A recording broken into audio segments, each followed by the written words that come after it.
I'm Wendell Stoltz with Coley Stoltz Music Company, which along with the Pearl Drum Company and Memphis State University are presenting Marty Hurley and the Memphis State Drumline in clinic. Well, I assume most everybody here is a percussionist, the director of a percussionist, or a parent of a percussionist. So that's who the clinic is for. I want to introduce just a few people and then we're going to turn it over.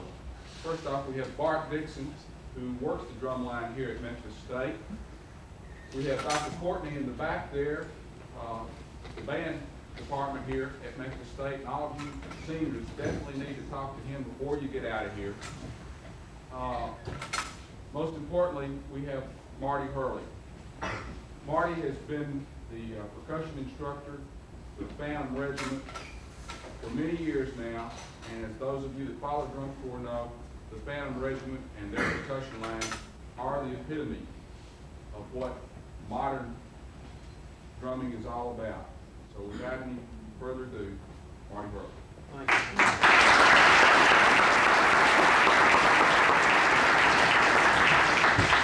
Well, that was a pretty big build-up. A lot of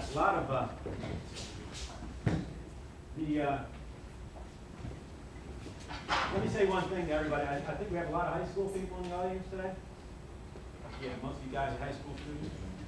Yeah, I want to tell you one thing. Drum corps is not my career, like a lot of the instructors are now. I'm a high school band director, and I've been a high school band director for 16, 17 years now. And drum corps is a hobby with me. It's been a successful hobby. It's basically a hobby. And the whole Phantom Regiment staff, so you'll know, drum corps is a hobby with us. We all do other things. We have lots of band directors on our staff, but it's not a full-time thing. Maybe what I can say about drum corps drumming is it's turned into a lot of other things now. Drum corps drumming, you have lots of people that are, well, I think what it does is allows you to do any type of drumming you want. Because if you work on drum corps drumming and start at it the right way, you can open up into any field of percussion that you want to. You can go into orchestral drumming, you can go into set drumming, gives you real good chops to get on a set with. And it really allows you to have some freedom of motion if you start it the right way and you work on your rudiments the right way. Memphis State here has a real fine drum section. We're going to do some exercises and some things that you can kind of see what it'll take to get to the point where you can play well. How many people, let me ask some questions about the audience first. How many of you have played drums, say, for 2 years? Okay. And how about for 4 years? All right, so we have quite a few beginners in the audience. The best thing you can do, and this is to try to get lessons from somebody that is a rudimental instructor, somebody that's going to work with you on basic fundamental rudiments. And of course, at the same time, you want to be learning how to read. I'll give you a little background on drum corps. When I grew up in corps, I lived in New Jersey, and every town had a drum and bugle corps. I mean, every town. And they were all sponsored by the VFW, the American Legion, or the CYO, the Catholic Youth Organizations. And some were sponsored by firemen and things like that. Of course, it was a lot less expensive to do a drum corps at that time. It's one of the reasons why there aren't as many corps now. For instance, at the Jersey State competition, you could go down to the VFW State Championship, and just in New Jersey alone, you'd have 40 drum corps. And they were all pretty competitive, not on today's standards. But just about half of the line, everybody learned to play by rote. Rote playing was the instructor stood there and he played a couple of measures, and then you had to play it back to him, and then you learned the next couple of measures, and it was all done by ear. So the guys ended up with real good ears, but they couldn't read. And they had a lot of chops, a lot of technique, but they couldn't read anything. Nowadays, the band directors have got everybody reading. And if you can go out and get some technical expertise in the rudiments, you're really going to be good players. I tell you, at the regiment, and I know that most of the other corps, people that show up to try out for the corps, they all read and they all play pretty well And it's gotten to the point where it's really hard to even pick the drum line. This year I had 4 spots open at the regiment and 80 people show up. And I try to hear them all, and in one weekend it's real hard to do that. And they all played pretty good. Now, they weren't all at the same level, but I mean, I had a choice of about 20 snare drummers. And it's really turned around. It's got a lot to do with the band directors, and that they've really put a lot of emphasis on percussion, and it's really great. I think maybe what I'll do is I'll go through some of the moves you're going to have to make in percussion. Only 5 things you got to do. Only 5 moves. You got to be able to play a stroke. You got to be able to play a tap. You got to be able to play a grace note. You have to have a rebound. You need a buzz. And that's the 5 techniques in rudimental drumming. When I say rudimental drumming, PAS has added the buzz roll to their rudiment list. If you can do those things, you can play a drum. But the problem comes in is making the combinations of all those movements. Because that's all we have to do in straight drum corps drumming is using combinations of the hand motions. I'll give you a demonstration. The stroke is going to come using the forearm. On an accent pattern. The tap is when you just turn your wrist. You don't let the forearm move very much. The grace note is the stick dropping to the head. Okay? And then, of course, your rebound is the roll motion. And you have the buzz. Now, how about we do single sticking exercise? Bart, why don't we do,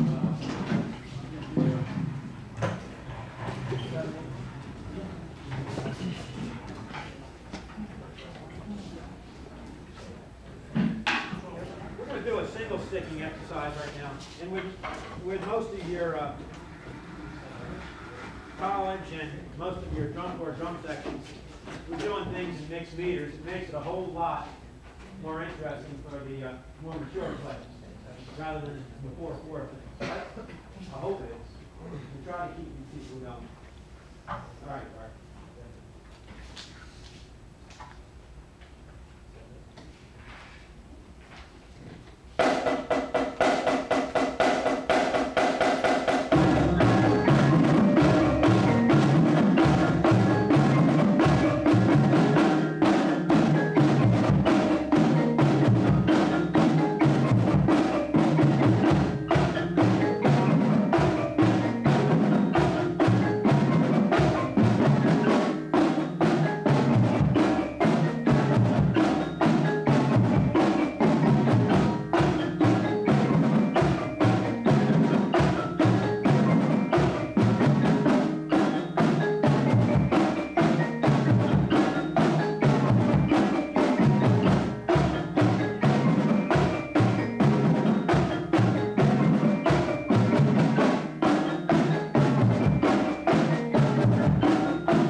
Involved in all that is a stroke, a tap, and basically low double beats. The whole thing that when you're working on something like that, and you'll hear the high school lines now. I think most people do these things, or am I assuming too much? I don't know. You got to tell me. Ask questions. If I'm shooting over your head, stop me, because I'll back up on a lot of things. Most of the high school lines do this one in 4/4.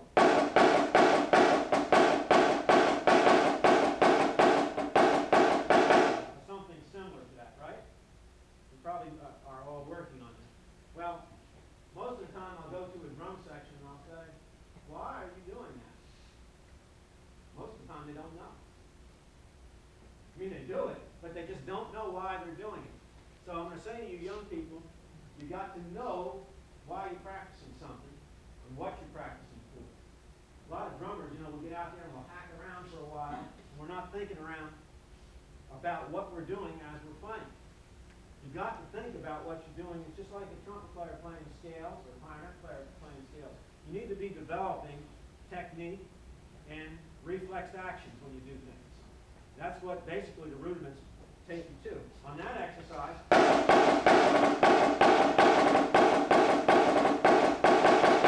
what you should be thinking about is maintaining your grip and being able to play a low beat accurately under control.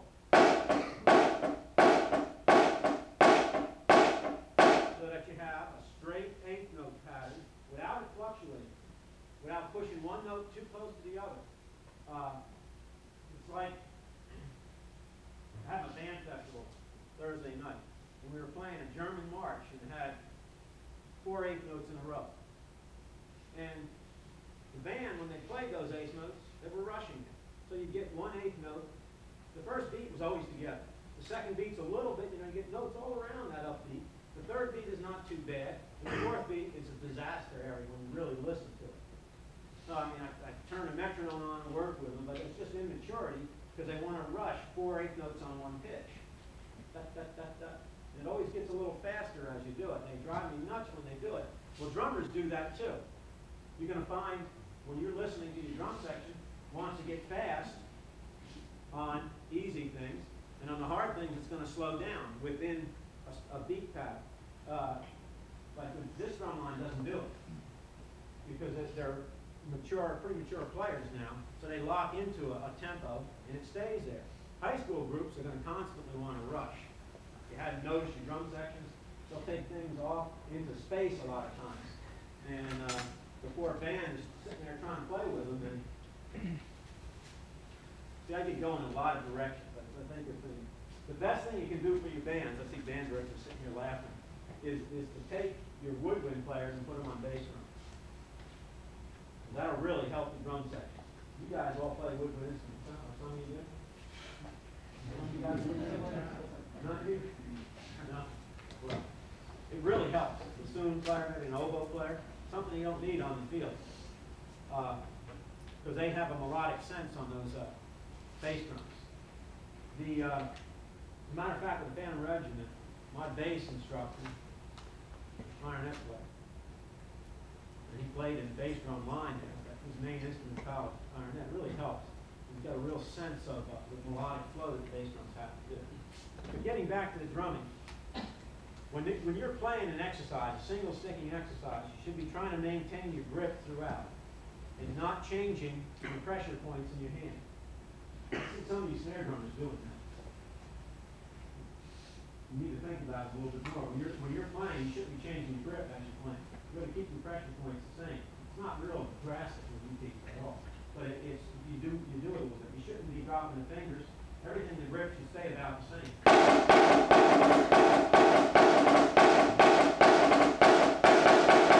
You'll be a whole lot more accurate as you're playing.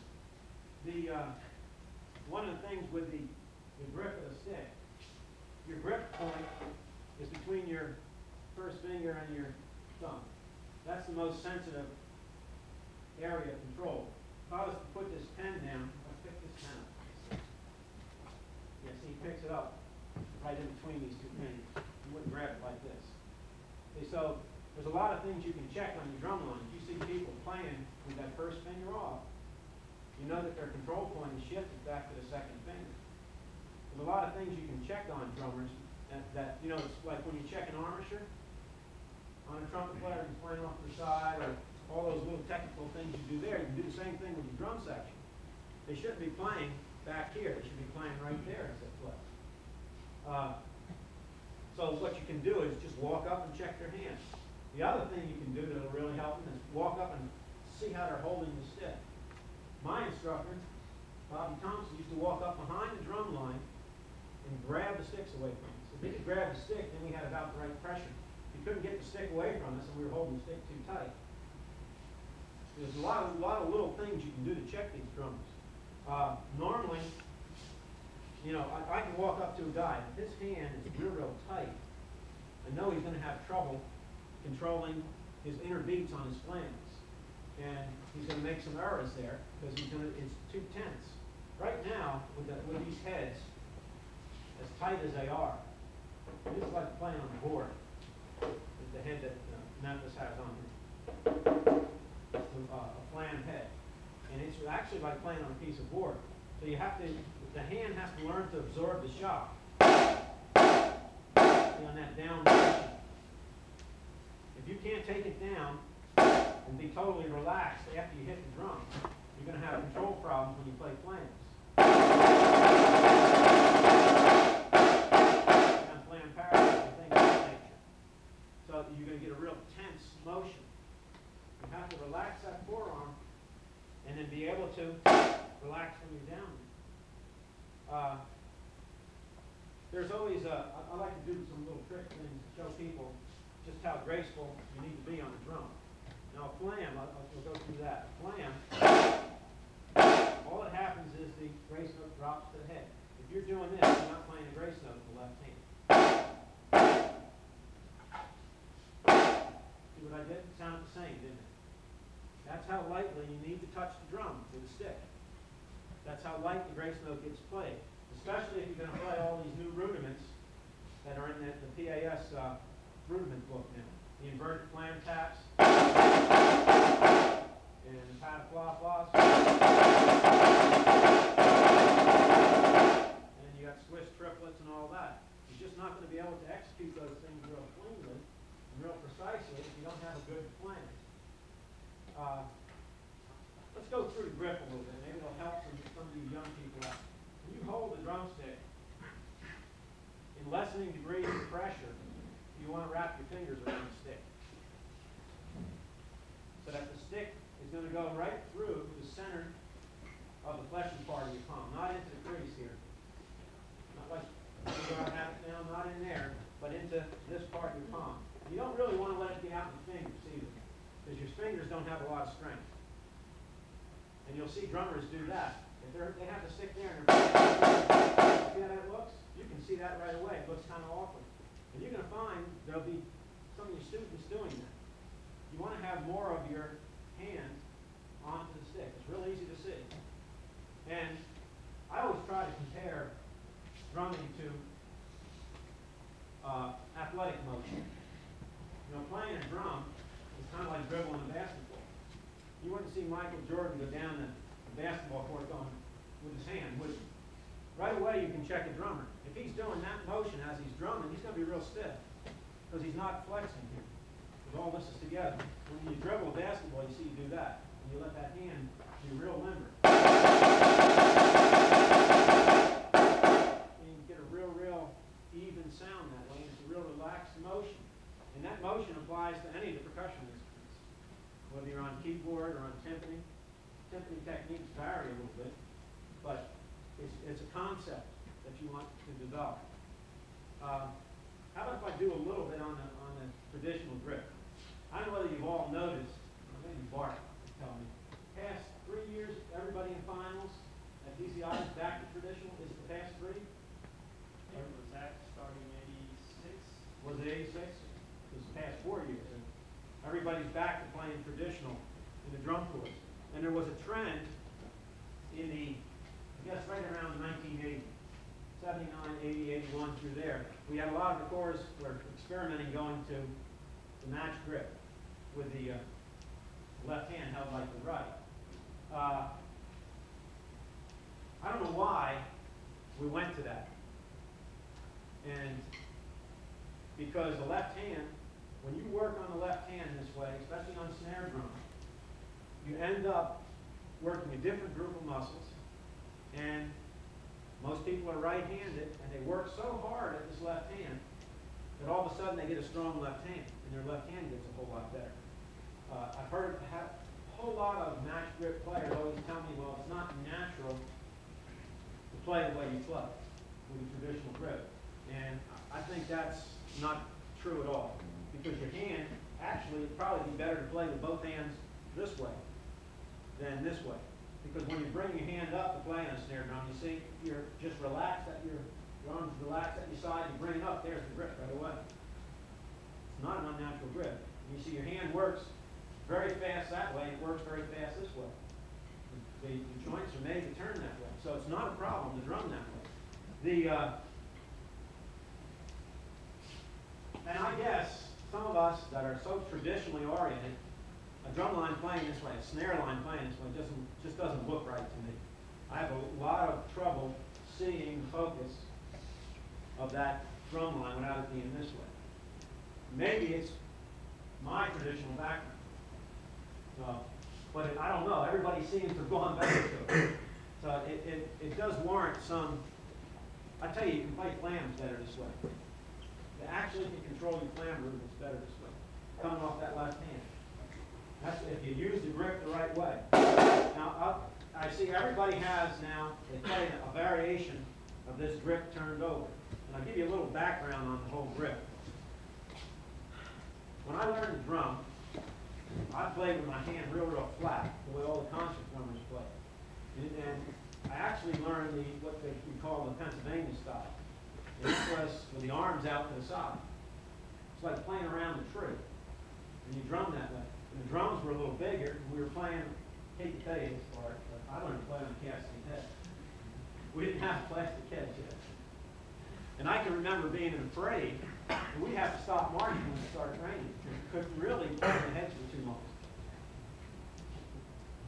So, but I mean, the plastic heads were great. I think plastic heads came out in around 1958, when it was brought out the mile head.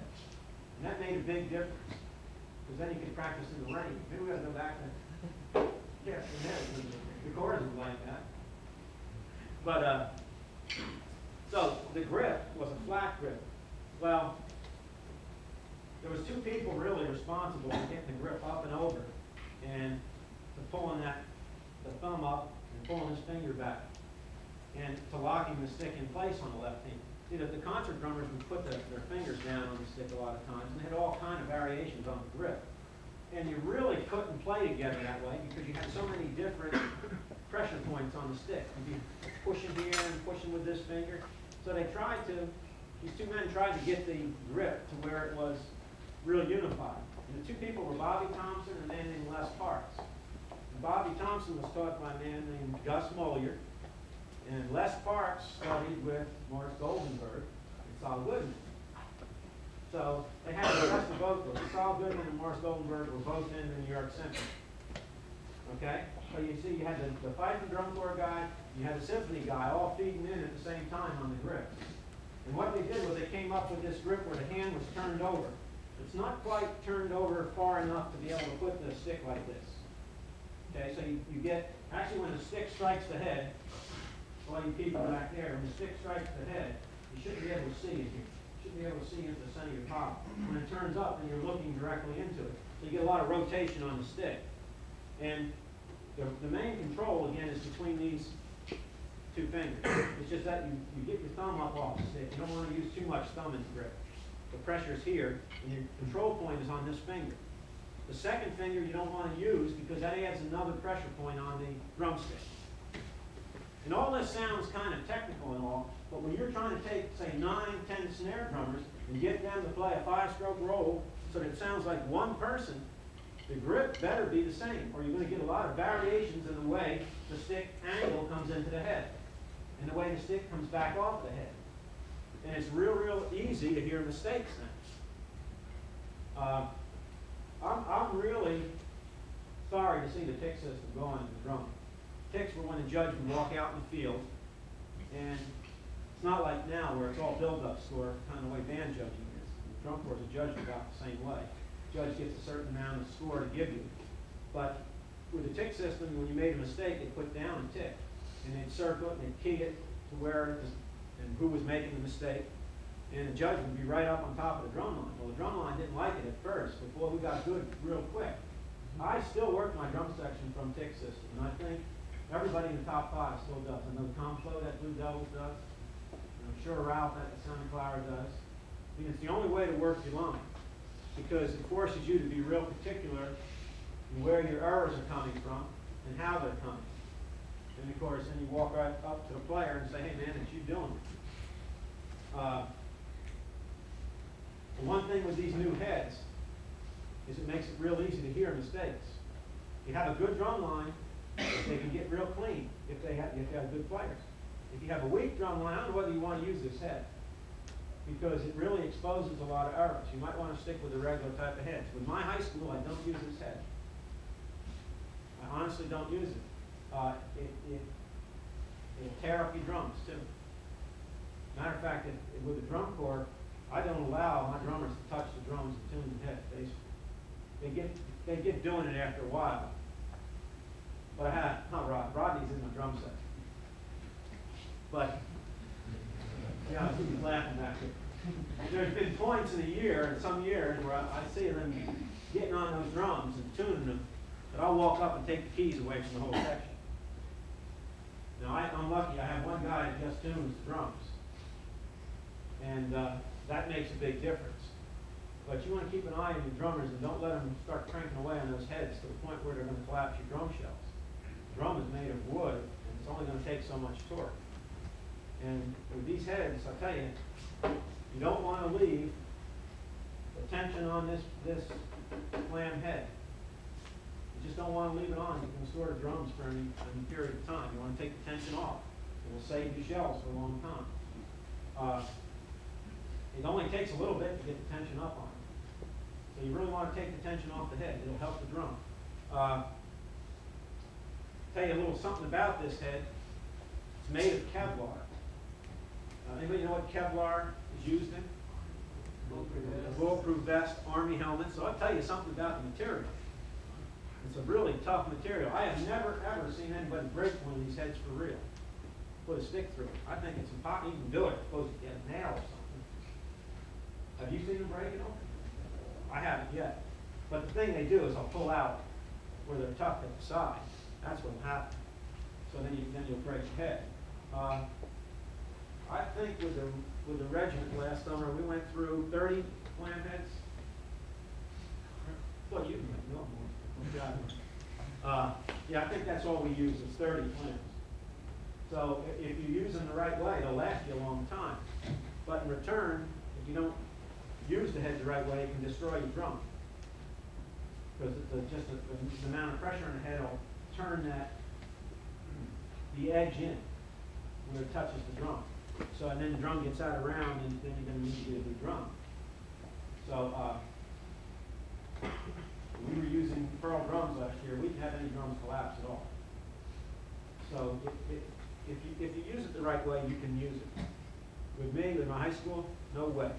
Because I just don't have time to keep my eye on the drum section now. With all the other things I do. So, let me get back to this grip a little bit. One thing you want to do, and you'll see the drummers, they'll pull this finger back. Everybody says that looks real awkward. Well, it is at first. It was hard for me to do. I used to walk around school when I was a freshman in high school. That's when I started working on this grip. I went and joined another corps. My father sent me up to that corps, so he knew we were playing better than we were. So he said, well, we might as well go up there and see what's going on. And I taped it back. But if you can start somebody, they normally don't have to do that. The reason for pulling that finger back is it makes a nice bridge for that stick to rest upon. Because actually they're connected back here, so it pulls this finger back a little. In drumming, you don't really, on the left hand, you don't really need that finger except as a bridge hand. So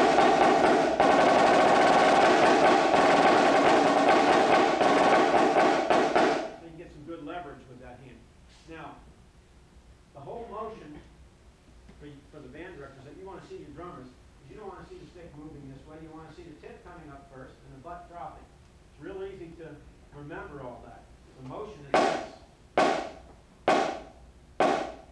Okay? And the left-hand motion is the same thing. The butt goes down, the tip comes up. Now, we do some other trick things, but don't worry about the tricks. Drummers always want to do tricks. You know, you see the guys with their single stick. They'll use the thumb and the first finger. That's for later on. Don't want to mess with that at first if you're a beginner. Okay, you want to get in there and work on your rudiments. Now the one thing, and I'm just doing some basic things right now. I know people have been through all this stuff. The one thing, if you're going to be a good drummer, you want to set up a way of practicing accurately every day. And you can go back to doing the old sequence of rudiments. The best way to get a good roll is practice it first of all, very slow. You want to move it to make sure you get the second beat. the band directors, do you remember that old rudiment sheet that Ludwig used to put out when it was ARD? I don't know whether some of you remember that. And it was very confusing because they had the roll and it had an accent over the second beat. It looked like. You say, how fast can they go doing that? Well, that was all misinterpreted. The only thing that they put that accent there for was to tell you how to play the second beat. It had nothing to do with you really trying to accent that beat. It was really, they should have never put it on there because it was very, very confusing. But the one thing I can say to you when you're learning to play your rolls is you got to be able to play a good second beat. You get drum lines now that they play, there's guys in the lines that can play a roll real fast and they can get a lot of speed on the roll, but they can't play a nice big open roll. Because they've learned what we call condense the roll. The roll you ought to try to have equal spacing. The notes ought to be as close to, as equally spaced as possible. And not like this, with that second beat closing down on the first. That way you can get a good full roll, especially with a whole drum section. The more guys in that line that you can get to play the roll equally spaced, the fuller and the more round sounding that roll is going to be. And it's going to give each individual player a lot more strength in working that way. Now, I tell you, I have actually, maybe you remember that, this is going back a little bit, the Frank Arsenal album, the guy in the uniform with the drum, Ludwig put that album out. Had the rudiments on it. Did you ever see that part? Yeah. I took that and recorded it on my reel-to-reel and then slowed it down. So you could listen to the roll when he broke down the roll. He played a really, the reason the roll was so good, he played a really evenly spaced roll. And, you know, drummers are crazy. Can you imagine doing that? You know, let's face it, the drummers are into other things than most band directors are. You understand what I'm saying to y'all? We're a little crazy. I think all this banging, it does it to us. So, but if you really want to be good, those are the things you're going to have to do. I'll give you some of the drummers out here playing set right now that came out of drum corps. Billy Cobham learned to play in a drum corps. That's where he learned to play drums. I tell you the corps he marched in, St. Catherine's Queensman in drums. He started out playing the old straight tenor drum. And then he went on from there and he marched in a corps called Sunrise after that when he aged out of the junior corps. And then the other guy that right now the best set player in Hollywood, Steve Gadd, marched as a kid in the corps of the Rochester Crusaders. And they all learned to play rudimentally. And I'd be willing to bet that like a guy like Neil Peart probably learned to play rudimentally. I don't know that for a fact. Just listen to the way he plays. And he's real clean. And he's got a lot of strength and he's real accurate when he plays. Does anybody know? He did. Did he play before? Well, that's good, man. Because it sounds that way. And you can kind of, when you listen to a guy play, I'll tell you another guy, and you younger guys probably won't know because he doesn't get around very much anymore, is Joe Morello, the guy who gave Brubeck. Was a drum corps drummer. And he studied with really good players. He studied with George Lawrence Stone, the guy that wrote the stick control book, which we all ought to be playing at. How many people have worked out of that book? Not enough. Not enough. Everybody ought to use it at one time or another. It really gets your hands balanced. And the other person he studied with was Billy Gladstone. And he won New England rudimental title when he was a kid. So, and I've done a clinic with Joe Morello and been able to sit down and play Connecticut halftime with him. The reason he's not around anymore is he's totally blind now. And he has to see an eye going and all that, so he doesn't play much anymore. At least, you know, jazz. He doesn't, because he just can't get around too much. But he's still a hot player. Does a lot of private teaching in New Jersey. So, you know, rudimental playing will really lead to other things. Let's do some work. Let me get back to the roll first. The one thing with the roll, it's very hard to work on the roll with the whole line. Although, I'll tell you, in the summertime, I do have the regiment break down the roll together. In the middle of summer, we'll do that. Just to wake them all up again. And they'll have to stand there and try to play. When I say break down the roll, you know, go.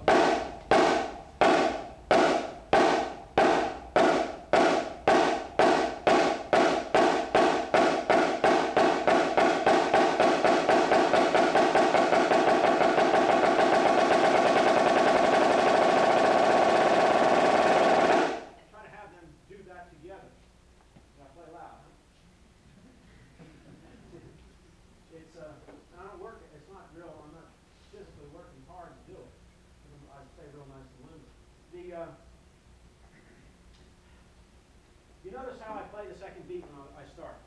I actually take it up to the halfway point. The reason that I have drummers do that is because the roll, that's where the stick basically comes to when you're rolling. Because a roll works like you ever drop a rubber ball? A basketball, how far does it come back? Say if you drop it from here, just a plain little rubber ball. It comes back about halfway. That's basically what happens with you when you roll. It comes back about halfway. Be nice if we could have a Super Bowl. You know, you really have to roll in. Yeah. So you want to get your drummers to be able to have strength in the second beat. Let's do that 12/8. This one.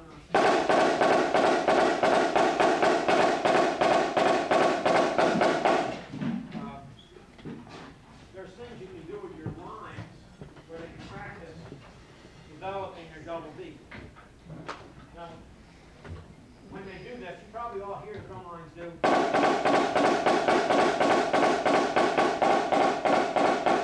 exercise. A lot of lines do that, right? Am I assuming too much again? No, everybody kind of does those things. This is just 12/8. It's the same type of thing. But what you should be working at there is that you're getting two good, clear beats. And I know what I do. I don't have to do it with the Regiment whole bunch anymore. I'll walk up, Rodney play on one drum.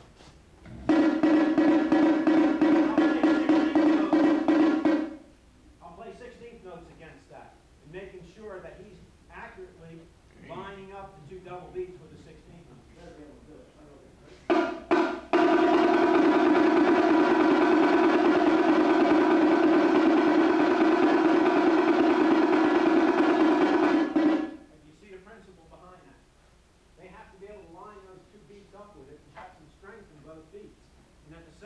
Doesn't get weak, but you don't get this kind of effect.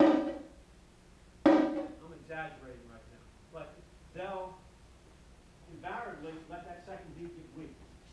Okay? All right. Nice, right?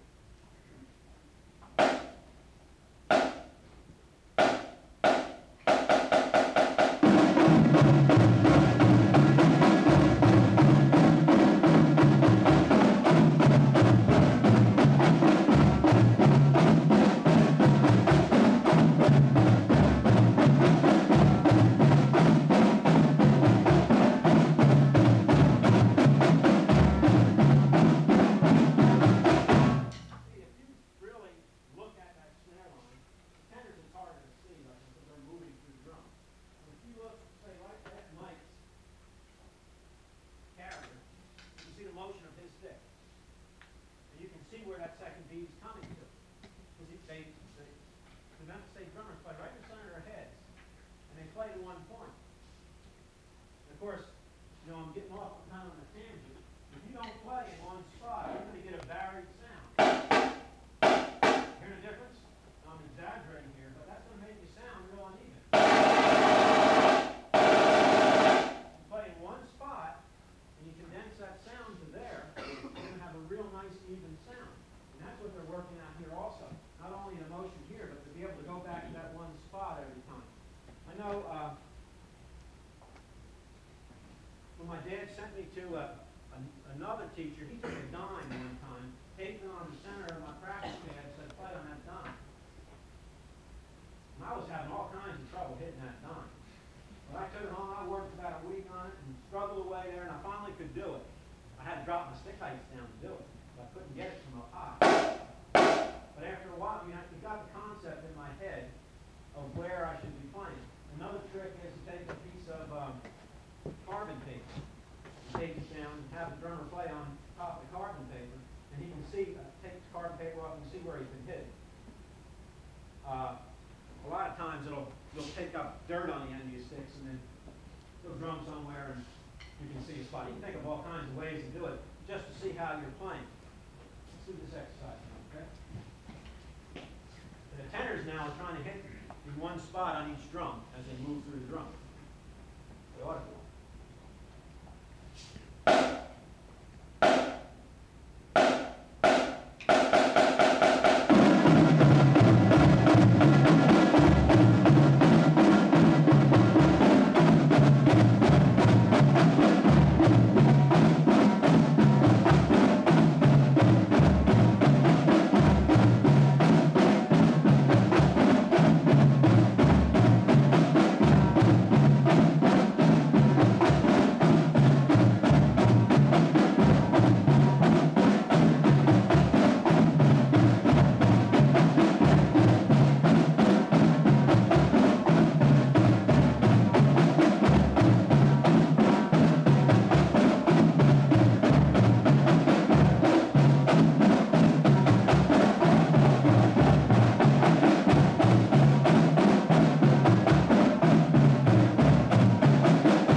tell you another trick that a lot of people have forgotten.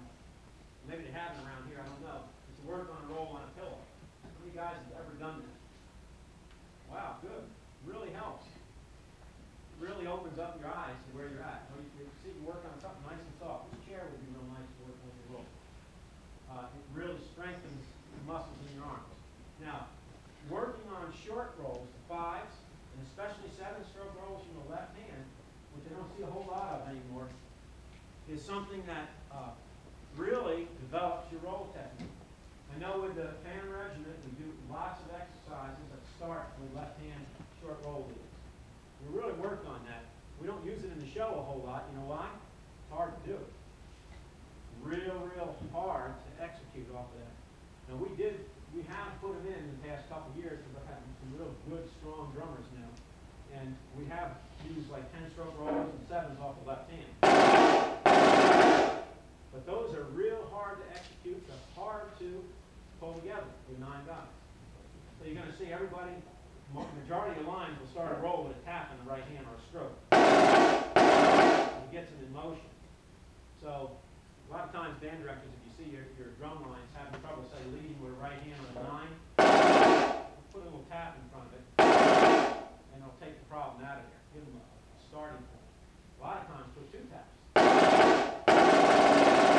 Gives you syncopation. It gets the roll together because it gets them in motion. But the thing is, you want to, away from putting that band show together, and you have time to work with your drummers, if you can find that time, is to work on some short roll sequences.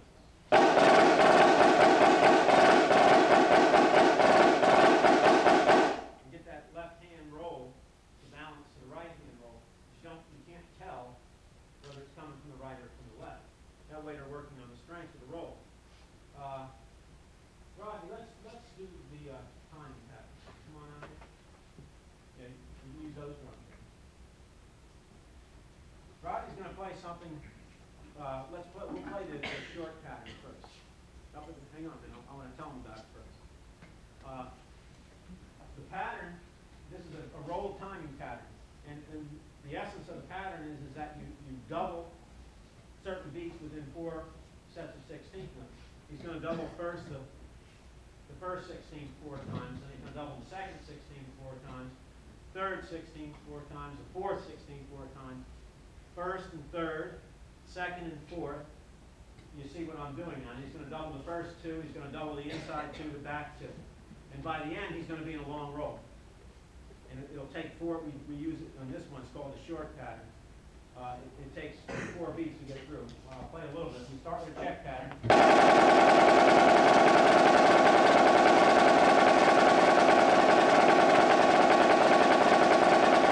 And so on. Why don't you play it, Robin?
Doublings on the right hand, maybe do it into the left hand, and then do,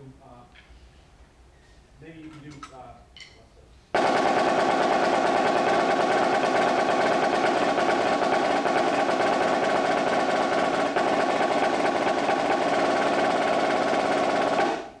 make them shorter patterns. But they need to be able to, I tell you, I give you an example. After I've taught that to my drummers at my high school. By the next year, they can take syncopated roll things and by themselves figure out where all those roll beats fit. When I say syncopated roll things, I mean something like a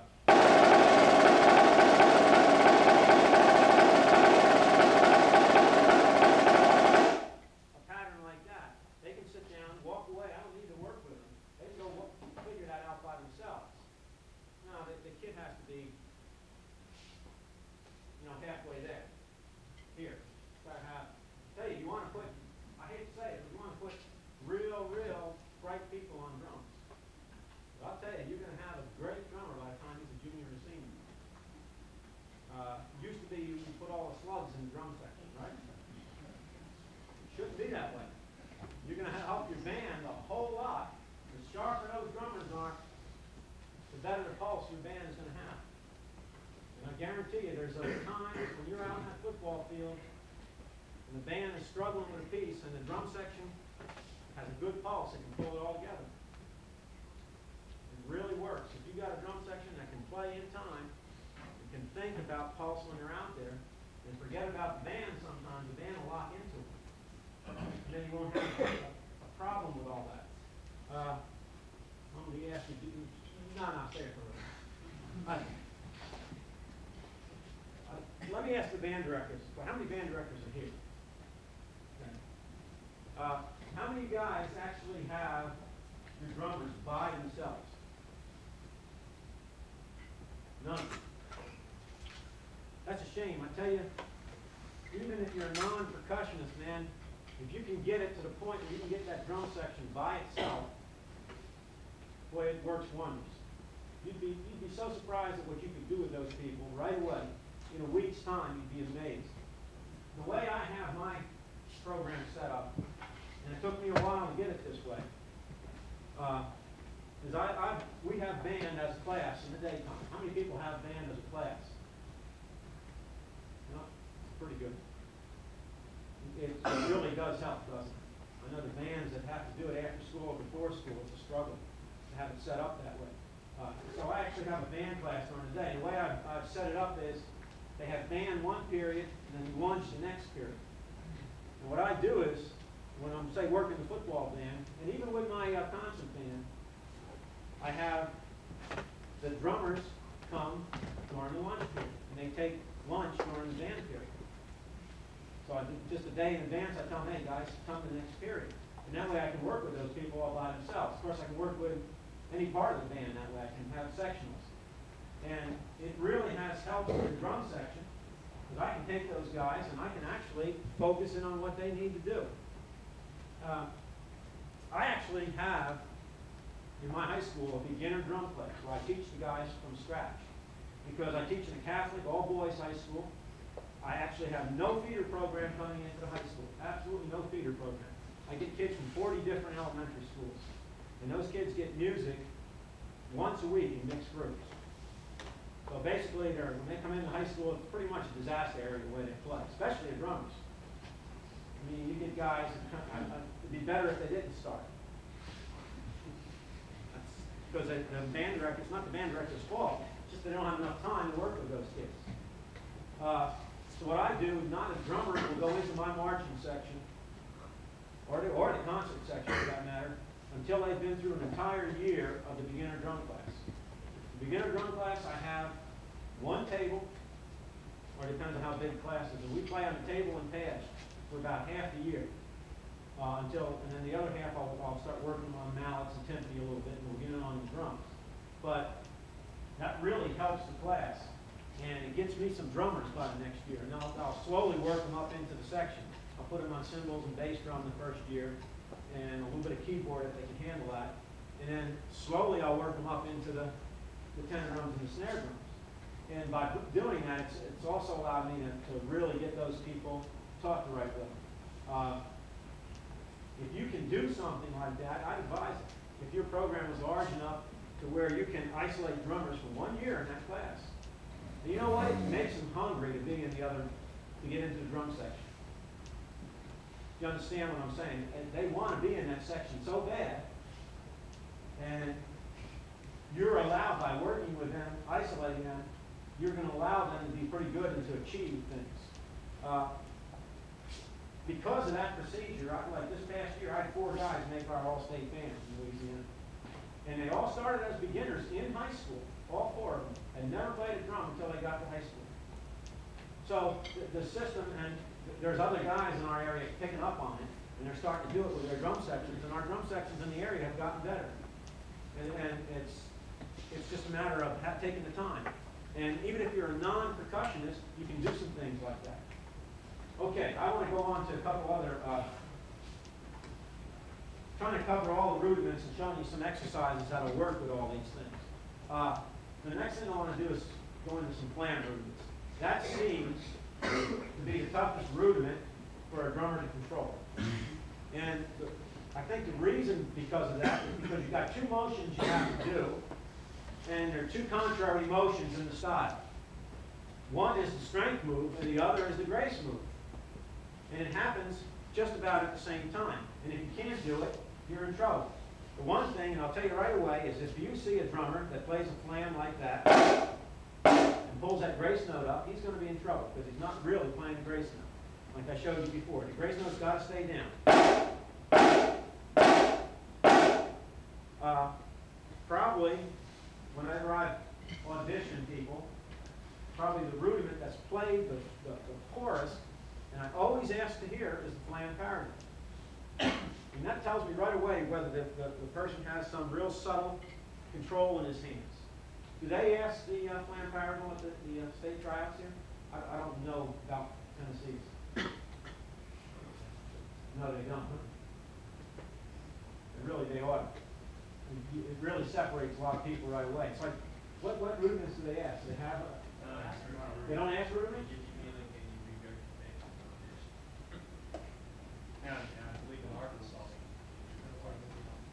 Yeah, I really think it's important to ask a few of the rudiments. The one thing with the rudiments, and just getting back to breaking down a roll, I used to have to stand in front of a mirror and play it. That really helps, because you can see your hands. You can see how high you're moving.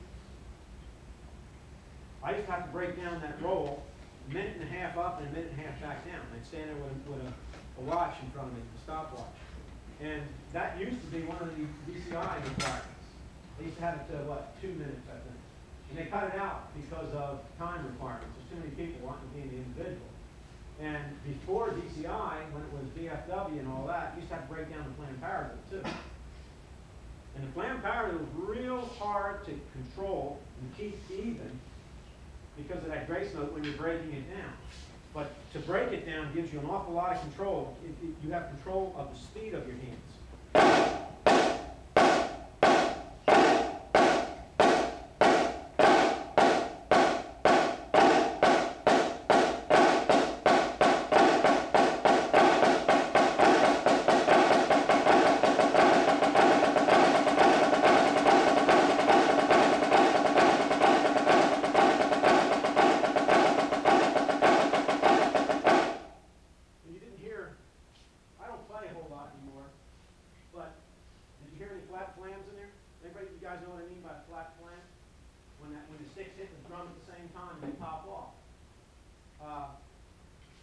It sounds like, to a young drummer, well, big deal, so I hit a flat flam.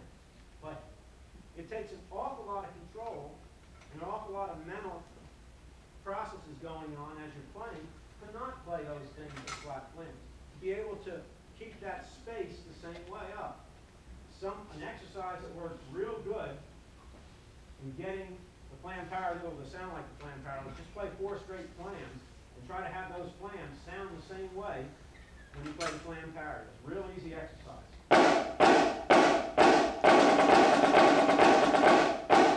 Just focus on the sound of the flam. Focus in on that flam sound. You can do it with a flam accent.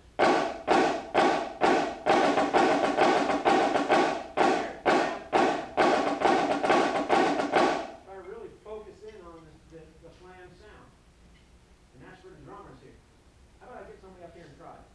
No? Come on up here and try. You better, you have sticks with you? You better use your sticks. Probably more comfortable. Silver fox, huh?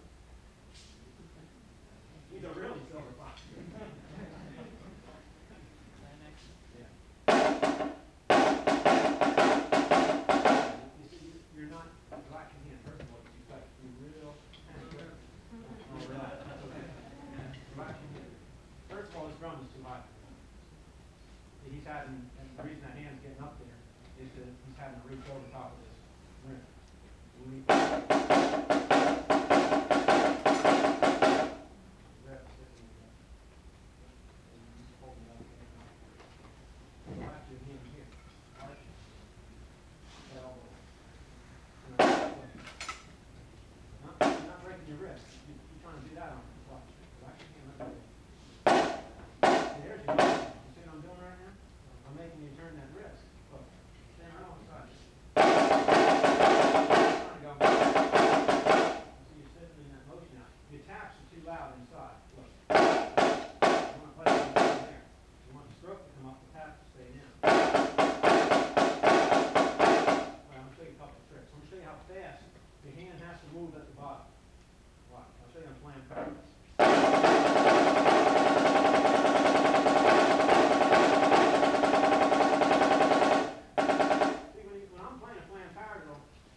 Let's take about 5 minutes and we'll start back again.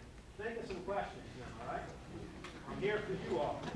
With Bart here, we're going to do a flam exercise. What's the name of your flam exercise? Crouton scratch. The drum lines all have these fancy names for all these exercises. You got it, right? Yeah.